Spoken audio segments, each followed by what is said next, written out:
Hello, dear students. I hope you're well and following all the necessary measures to protect yourself from the coronavirus. Please stay at home and be safe. I am sending you this video related with the international marketing decisions. If you have any question, let me know. First of all, we are going to start with the last class review. The first question is, what is the definition of a multicultural team and why is important? Mention the factors that stimulate the learning process of the multicultural team. Which are the elements that obstruct the intercultural learning of the multicultural team?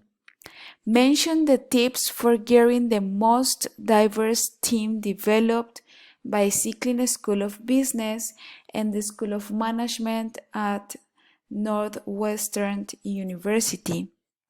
Which are the 4 different types of group multiculturalism?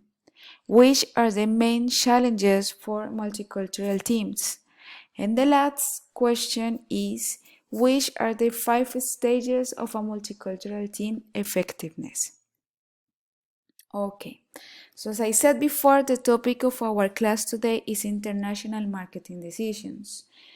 This term consists on finding and satisfying foreign customer needs from a local, regional perspective, doing it better than both the domestic and international competition, and coordinating marketing activities within the constraints of a global environment and company resources. Developing foreign markets in time will then include 3 phases. First phase is initial penetration. Second is local expansion. Third is referred to as a global international marketing decisions. These phases will be explained in the following slides. First phase, initial marketing entry. These companies will have to identify where to go. This is a topic of country choice. They also need to decide on how to enter these countries. This is the topic of entry strategies. Lastly, they must decide on what to offer. The key question here is what degree they should standardize versus adapt existing products to the specific country's needs. In conclusion, for this first phase, all companies, when growing international, will face 3 core decisions in time: where to go, how to grow, and what to offer. These 3 phases differ because they are characterized by an increased need for coordination and organizational support. In phase 2 of internationalization, known as local expansion, the company will have landed and will now need to develop the market potential with existing and new offerings. However, there is an increasing requirement for economies of scale across markets, as well as an increased need to coordinate the marketing decision across these countries. In conclusion, it is important to develop the market potential with existing and new offerings. Lastly, in phase 3, global international marketing decisions operations take place. One such operation is global branding, the aim of which is to rationalize on a global scale way beyond marketing. For example, developing global brands requires rationalizing production and standardizing brand image worldwide. Here we have the 3 phases of internationalization provided by the University of ESCP Europe, University from Paris. We have initial penetration, local expansion, and global international marketing decisions. As we mentioned before, In initial penetration, we have where to go, how to enter, and what to offer. Local expansion mentions the developed marketing potential, increased need for economies, and increased need for coordination. And the last one, global international marketing decisions, is focused on global marketing operations and also rationalization on a global scale beyond marketing. A company has different choices for internationalization. It can adopt a global orientation where international marketing programs are homogeneous, then differentiated. For example, companies that benefit from their home country's reputation typically emphasize the global orientation, such as French fashion companies, German car manufacturers, or Swiss watch brands. Or it can adopt a multinational orientation where international marketing programs are more differentiated than homogeneous. This is often the case in the food and the beverage sector.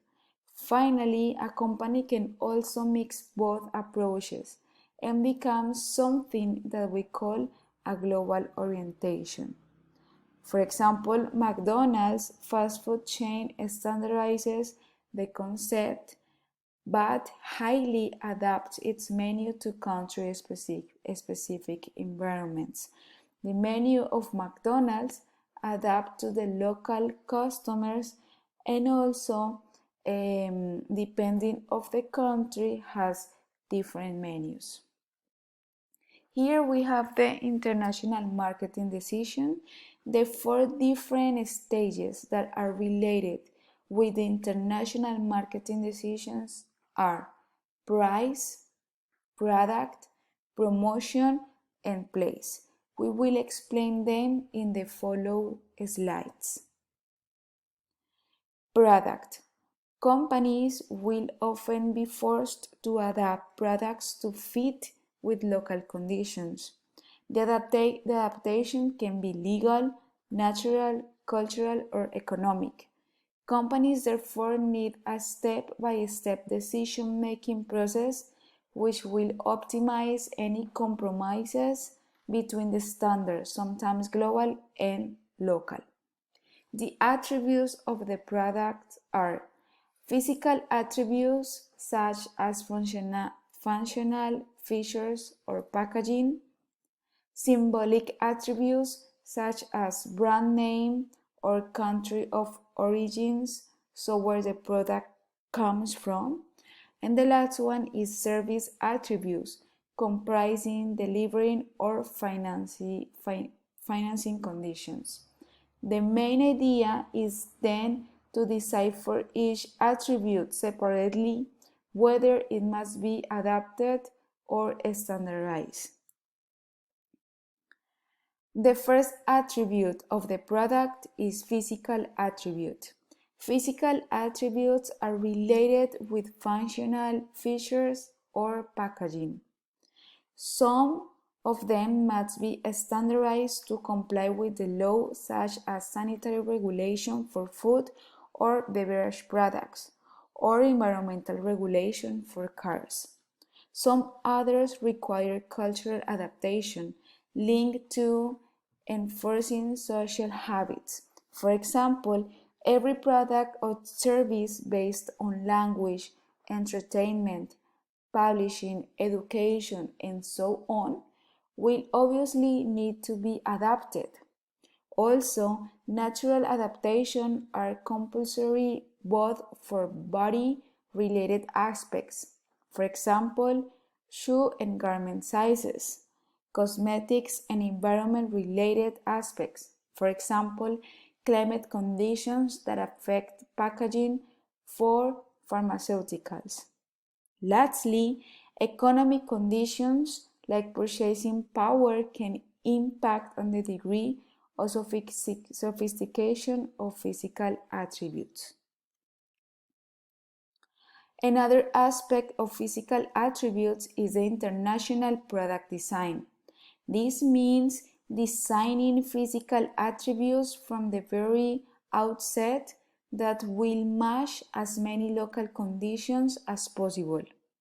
As examples, we can use voltage switches on electronic devices so that these appliances can be used in different countries with different standards. The second attribute of the product is symbolic attribute that refers to the brand name or country of origins. The company needs to check whether the meaning is whether the conveyed by these attributes can be used across country markets. For example, brand names may be interpreted or understood differently or even negatively in other languages, and so in such a situation, a company will need to adapt.